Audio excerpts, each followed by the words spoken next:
Hello. How are you all? I apologize for sitting in this car and doing this live. Anyway, late afternoon. So this is how you get me. In the car, I'm in the Starbucks parking lot. Had to have a coffee for my drive home. So this is how you're going to get me this afternoon. But today I want to talk about fat storage versus fat burning.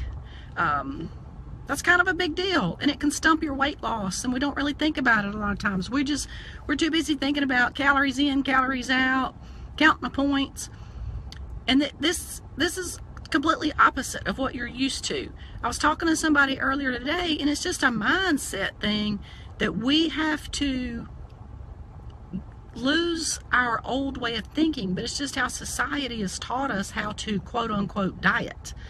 It's just really a mind thing that we have to get back to eating the basics and learning how to eat real food instead of dieting that same old way that may work short term, but it's not really promoting health. That's a huge difference. Dieting may help you lose weight, but it may not necessarily promote good health. That is huge. So anytime you look at a new diet program, that's what I want you to look at. That's what I want you to think about. Is it more about weight loss, or is it more about just, or is it about helping you to get healthy? Is it about helping you make better choices? Is it educating you? I told y'all it needs to be a Monday afternoon. I feel kind of discombobulated. But anyway, getting healthy versus simply a diet program. Big deal. That's why your weight's going to come back. It's because you're not getting educated. And if you are afraid of starting something new because you failed so many times before, or you're afraid you can't stick with it, think back to the diet plans that you followed. How realistic were they? Could you maintain them? Was it a lifestyle? Did it teach you how to live after the program? Did it teach you about making decisions after the program was over? Huge deal. Now, what does this have to do with fat storage versus fat burning? Well, it does. Bear with me. Because it just all goes back to changing our mindset and getting away from all that other crap and all that other junk, counting points and calories. And we're not a bank account. We're not a calories in, calories out, because calories are totally different. It's about nutrient-dense foods.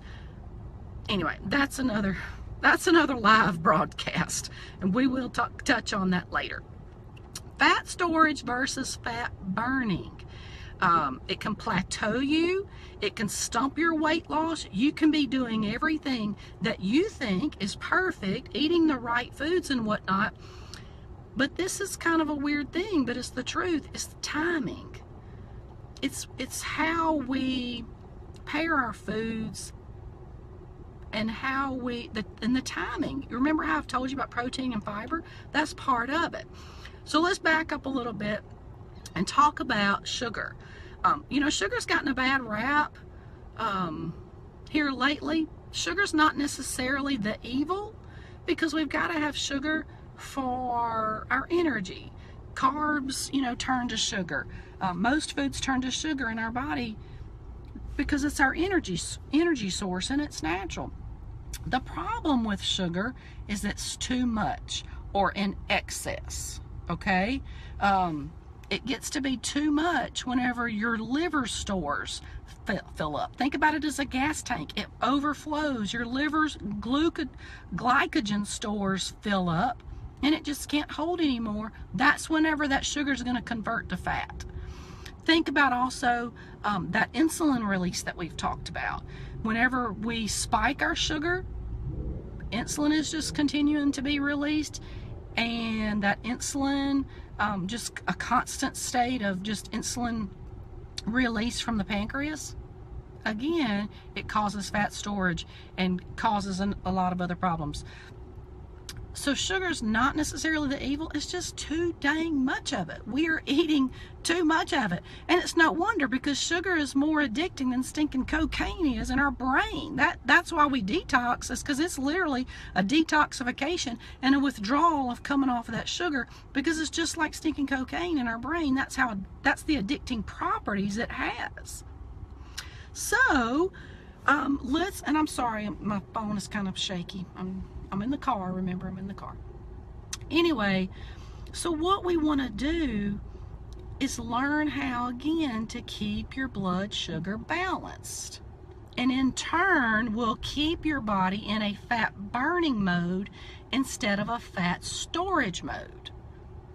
So let's talk about some ways and some tips that you can do to keep your body out of fat storage. That's what we don't want. And especially the older we get, it's a lot easier for our body to go into fat storage mode. Okay, so tip number 1, eat your protein first. The reason why, it goes right along. Number 1 and number 2 are kind of the same. Eat your protein first, or eating a fiber at every meal makes losing weight no big deal. It's because whenever we eat sugar first on an empty stomach, it immediately sends that pancreas into work so it can produce the insulin and start working to bring your blood sugar down. We can't live with a sustained high, so it's got to bring our blood sugar down. So let's say, for example, whenever you eat or drink some orange juice first thing in the morning, you're pouring sugar right into your body first thing. So your pancreas has got to work first. It's going to release insulin, and bam, your body's in fat storage mode for the next 24 hours. So by eating your protein first, say that your scrambled eggs or your egg omelet or leftover or whatever you have, protein or protein shake, your body's not having to all of a sudden just release that sudden burst of insulin. So it's going to keep your body in a fat burning mode. Do y'all see the difference there? And if anybody pops on, y'all yell at me, comment, and let me see that you're on. So that's a huge difference, is eat your protein first. And another thing too, whenever you eat your protein first, it will slow down the absorption of that sugar. It's going to kind of block it, okay, and slow down that conversion of the sugar. So number 1, eat your protein first. Number 2, protein and fiber at every meal makes losing weight no big deal. We've talked about that. It's all about slowing down the conversion of that sugar. So whenever you want to have a glass of orange juice first, have your egg first. Have your boiled egg or your protein first. Just flip-flop it. Simple decision can make a huge difference. Flip-flop it. Number 3, eat throughout the day. Again, it's about keeping your blood sugar steady and eating throughout the day. Especially do not skip meals. Okay? Do not skip meals. And this is why. Whenever your body skips a meal, it's hungry. And your body thinks that it's got to store food, store nutrients, store protein, store energy, because it thinks you're not going to feed it. And now it's got to go into preserve mode. That's why whenever you skip meals and cut back and stop eating, your body will actually hold on to fat, because it thinks now that you're not going to feed it, it's going to go without. It's got to start putting away. It's got to start saving for hard times. Okay? So don't skip meals, and then eat throughout the day. Eat constantly throughout the day, feeding your body. It's having to work. Your metabolism's going to go up if your body is constantly having to digest food. You're constantly feeding it with nutrient-dense foods. Your energy level is going to stay up. Your blood sugar is going to stay down. It's a vicious cycle, but does that make sense? And if y'all get this, or if y'all watch it on the replay, y'all comment and let me know. Simple little things can really jumpstart and boost your weight loss, okay? So the last thing, let me review. The first thing, eat your protein first. Number 2, protein and fiber at every meal. Number 3, don't skip meals. Number 4, eat throughout the day. Number 5, exercise for fat loss. Exercise for fat loss. And we're past the times of having to work out and do cardio and run on the treadmill for hours at a time. What we want to focus on are short bursts of energy. It's called HIIT, or high intensity. You do what you can and say in about 30 minutes, but it's about getting your heart rate up quicker, keeping your heart rate up, okay? And in turn, you're going to burn some energy. You're going to burn some fat away. So instead of doing those long durations of staying on the treadmill for, 45 minutes to an hour and a half, and then going to the stepper or to the rowing machine or to, what is that one? Anyway, all those cardio machines where your heart rate's not really getting up at a higher intensity level, but it's kind of staying low at a sustained rate, it'll actually cause your body to go into fat storage mode.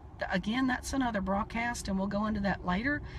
But what I want you to start doing is exercising for fat loss, and that's shorter bursts. 30 minutes is all you need if you're getting your heart rate up, where it's hard for you to say a sentence.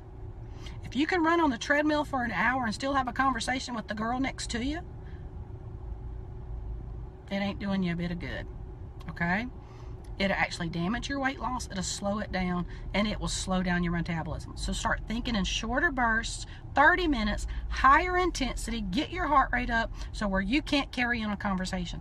Again, that's kind of what's changing the way we have to think, because I know a lot of cardio addicts out there who are stuck and can't lose weight, and they're coming to me fussing about it, but the minute I tell them to stop all that cardio, they get madder at me even more.